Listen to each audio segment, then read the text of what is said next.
रिंकू, हाँ जी। ये देख। आगे तो चले। सत श्री अकाल बीजी। सत श्री अकाल पुत्र। अब साफ दिखाई दे रहा है बीजी। बहुत साफ दिखाई दे रहा है। बीजी इतने टाइम बाद नए चश्मे बनवा ही लिए। किसी अपने ने पैसे भेजे और हर महीने पैसे भेजेंगे। वाह। ਫੋਨਾਂ ਤੇ ਟੂ ਟੂ ਹੋਊਗੀ ਤੁਹਾਡੇ 1 ਤਰੀਕ ਤੋਂ ਬਾਅਦ। ਇਹ ਤੁਹਾਡੇ ਪੈਸੇ ਨੇ, ਇਹਦੇ ਨਾਲ ਕੋਈ ਅਮੀਰ ਨਹੀਂ ਹੋ ਜਾਣਾ ਤੁਸੀਂ। ਮਾਵਾਂ ਭੈਣਾਂ ਨੂੰ ਸਤਿਕਾਰ ਦੇ ਕੇ ਮੈਨੂੰ ਖੁਸ਼ੀ ਮਿਲਦੀ ਹੈ ਇਸ ਗੱਲ ਦੀ। मुख्यमंत्री माँ बेटी सत्कार योजना, आपका अपना भगवंत मान। तो लीजिए दोस्तों, देश भर ने छात्रों का समर्थन तो कर ही दिया है। अब मैदान में अन्ना हजारे उतर चुके हैं। खुल करके पहली बार अन्ना हजारे छात्रों के आंदोलन में उतर चुके हैं। दोस्तों, न सिर्फ आंदोलन में समर्थन कर दिया है, बल्कि देश के प्रधानमंत्री मोदी जी को लेटर लिख दिया है। किसके इस्तीफे की मांग कर दी है, मैं सब कुछ आपको मैं इस खबर में बताने जा रहा हूं। दोस्तों, इससे पहले मैं आपको बता दूं कि छात्रों का आंदोलन पूरे देश भर में होता हुआ दिखाई दे रहा है। चाहे बिहार हो, चाहे उत्तराखंड हो, चाहे गुजरात हो, चाहे आप कह लीजिए कि राजस्थान हो, चाहे दिल्ली हो, महाराष्ट्र हो, लगभग पूरे देश भर में छात्रों का आंदोलन गूंज आपको हमेशा सुनाई दे रही होगी।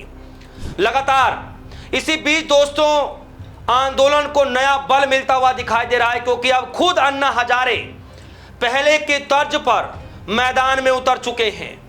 दोस्तों, अन्ना हजारे, समाज सेवी अन्ना हजारे, जो अपने अनशन के लिए जाने जाते हैं, अनिश्चितकालीन धरना के लिए जाने जाते हैं, भ्रष्टाचार के मसलों को लेकर धरने पर बैठने वाले अन्ना हजारे, सन 2011 में धरने पर बैठकर सरकार को पीछे हटाने वाले अन्ना हजारे, अब वो अन्ना हजारे पिछले 12-13 सालों में कभी भी किसी धरने पर बैठते हुए नजर नहीं आए। लेकिन आज वही अन्ना हजारे, जब छात्रों का आंदोलन इस कदर पूरे देश भर में चल पड़ा है, तो फिर अन्ना हजारे पीछे कैसे रह सकते हैं। यही कारण है दोस्तों कि आज अन्ना हजारे को भी समर्थन करना पड़ा है। खुल करके सरकार से लड़ाई लड़नी पड़ रही है, खुल करके मोदी जी को लेटर लिखना पड़ रहा है, खुल करके न सिर्फ लेटर बल्कि इस्तीफे की मांग करनी पड़ रही है। यह सब कुछ अन्ना हजारे कर रहे हैं। मैं खबर को बारीकियों से पढ़ना शुरू करता हूं। सबसे पहले लाइव हिंदुस्तान की खबर है और इसकी हेडलाइन, अन्ना हजारे का पीएम मोदी को लेटर, सरकार को नसीहत दी, इस्तीफे की बड़ी बात। किसके इस्तीफे की बात कही है मैं आगे आपको बताऊंगा।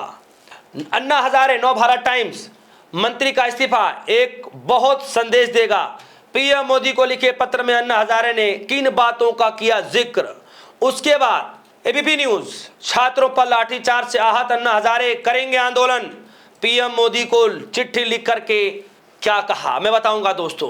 यानी अब अन्ना हजारे भी आंदोलन करने जा रहे हैं। अन्ना हजारे ने अपने हाथों में कमान संभाल ली है। न सिर्फ पीएम मोदी को लेटर लिखा है, बल्कि इस्तीफे की मांग कर रहे हैं। दोस्तों, आज ये आंदोलन पूरे देश भर में आवाज बन चुका है। आज ये आंदोलन हर गली, हर चौराहे, हर नुक्कड़, हर सोशल मीडिया प्लेटफॉर्म पर, हर इलेक्ट्रॉनिक मीडिया प्लेटफॉर्म पर सिर्फ आपको एक ही आवाज सुनाई देगी। ठीक उसी तरीके से जिस तर्ज पर सन 2011 में अन्ना हजारे ने 12 से 13 दिनों का भूख हड़ताल किया था, जिस वक्त पूरे देश भर में हाहाकार मच गया था कि आगे क्या कुछ होगा। आज वही दोबारा से होता दिखाई दे रहा है, क्योंकि अब फिर से अन्ना हजारे आंदोलन करने जा रहे हैं। मैं खबर की शुरुआत करता हूं एबीपी न्यूज से। दोस्तों, खबर में लिखा है, छात्रों पर लाठीचार्ज से आहत अन्ना हजारे करेंगे आंदोलन, पीएम मोदी को चिट्ठी लिखकर कहा लोकतंत्र में दमन। खबर में लिखा, नीट पेपर लीक को केंद्र शिक्षा मंत्री के इस्तीफे पर छात्र और विपक्ष अड़ा हुआ है। दिल्ली में 20 जुलाई को कांग्रेस जनता पार्टी के सांसद चलो मार्च के दौरान हुए लाठीचार्ज को लेकर अन्ना हजारे ने पीएम मोदी को पत्र लिखा है।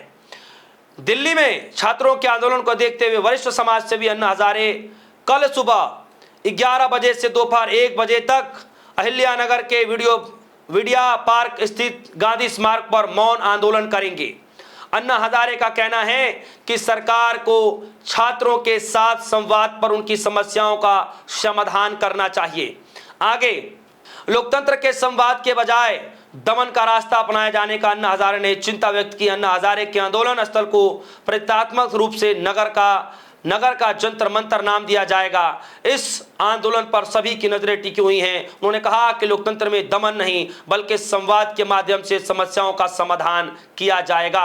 अन्ना हजारे ने कहा, पेपर लीक, बेरोजगारी और भर्ती प्रक्रिया में हो रही देरी चिंताजनक है। छात्रों के आंदोलन को कानून व्यवस्था का नहीं बल्कि जन भावना का मुद्दा मानना चाहिए। सरकार छात्रों और आंदोलनकारियों के साथ सकारात्मक संवाद करे। उन्होंने कहा कि महात्मा गांधी सत्याग्रह के मार्ग पर चलते हुए लोकतांत्रिक मूल्यों की रक्षा करने की अपील की थी। उसके बाद अन्ना हजारे ने मोदी जी को लेटर में लिखते हुए कहा कि धर्मेंद्र प्रधान का इस्तीफा होना चाहिए। यह खबर आ रही है दोस्तों, आप देखिए लाइव हिंदुस्तान ने लिखा है खबर में कि अन्ना हजारे को पीएम मोदी को लेटर, सरकार को नसीहत, धर्मेंद्र प्रधान के इस्तीफे पर बड़ी बात। लिखा है, गड़बड़ियों पर, नीट परीक्षा गड़बड़ियों पर केंद्रीय शिक्षा मंत्री धर्मेंद्र प्रधान का इस्तीफा कराए जाने की भी बात कही है। उन्होंने जोर देकर कहा, लोकतंत्र में टकराव के बजाय बातचीत हमेशा बेहतर होती है। दिल्ली में विरोध प्रदर्शन के दौरान जो हुआ है वो कार्रवाई बेहद परेशान करने वाली है। दोस्तों, अन्ना हजारे आज आंदोलन पर बैठ चुके हैं और अगर नहीं भी बैठे होंगे तो बैठने जा रहे होंगे। उस एरिया का जंतर मंतर नाम दिया जा रहा है जिस पार्क में अन्ना हजारे आंदोलन करने जा रहे हैं छात्रों के समर्थन के लिए। मैदान में उतर चुके हैं अन्ना हजारे, वो अन्ना हजारे जो बड़ी बड़ी सरकारों को पीछे हटाते हैं, बड़ी बड़ी सरकारों को झुकने पर मजबूर करते हैं। आज वो अन्ना हजारे बीजेपी सरकार के लिए पिछले 14 सालों में पहली बार, पिछले 12 सालों में पहली बार अन्ना हजारे बीजेपी सरकार के खिलाफ आंदोलन करने जा रहे हैं। आज एक दिन का आंदोलन है, आने वाले दिनों में यह आंदोलन और बढ़ेगा। आज मोदी जी को लेटर लिख करके सीधे इस्तीफे की मांग की गई है। लेकिन बड़ा सवाल यह है दोस्तों कि ये लड़ाई धीरे धीरे अब अस्तित्व की होती जा रही है। इधर सरकार झुकने को तैयार नहीं है, दूसरे तरफ छात्र भी झुकने को तैयार नहीं है। इसी बीच अन्ना हजारे का आंदोलन के बीच में समर्थन करना बीजेपी सरकार में खलबली मच गई है। दोस्तों, अन्ना हजारे जब भी मैदान में उतरते हैं, इतिहास रहा है, सरकार को झुकना ही पड़ा है। और इस बार अन्ना हजारे ने छात्रों का समर्थन किया है, सीजेपी का समर्थन किया है। कुल मिलाकर के बीजेपी सरकार की नींद उड़ने जा रही है। क्या वाकई सरकार अन्ना हजारे को रोक पाएगी? क्या वाकई सरकार छात्रों को रोक पाएगी? क्या वाकई सरकार छात्रों को मना पाएगी? ये बड़ा सवाल है। लेकिन इस बीच मोदी जी को लेटर लिख करके जिस तरीके से अन्ना हजारे ने घेरा है सरकार को, जिस तरीके से आंदोलन करने का ऐलान कर दिया है, आज क्या कुछ होगा मैं आपको अपडेट कराऊंगा। दोस्तों, इस खबर को लेकर आपकी जो भी राय होगी वीडियो कमेंट सेक्शन में जाइएगा, अपनी राय जरूर रखिएगा। और इस खबर में आपको क्या लगता है कि अन्ना हजारे जब सड़क पर उतर रहे हैं, आंदोलन करने जा रहे हैं, तो क्या सरकार को पीछे हटने पर मजबूर करवा पाएंगे? आपको जो भी राय होगी वीडियो कमेंट सेक्शन में जाइएगा, अपनी राय जरूर रखिएगा। फिलहाल के लिए दीजिए इजाजत, देखते रहिए DS4 न्यूज़। धन्यवाद।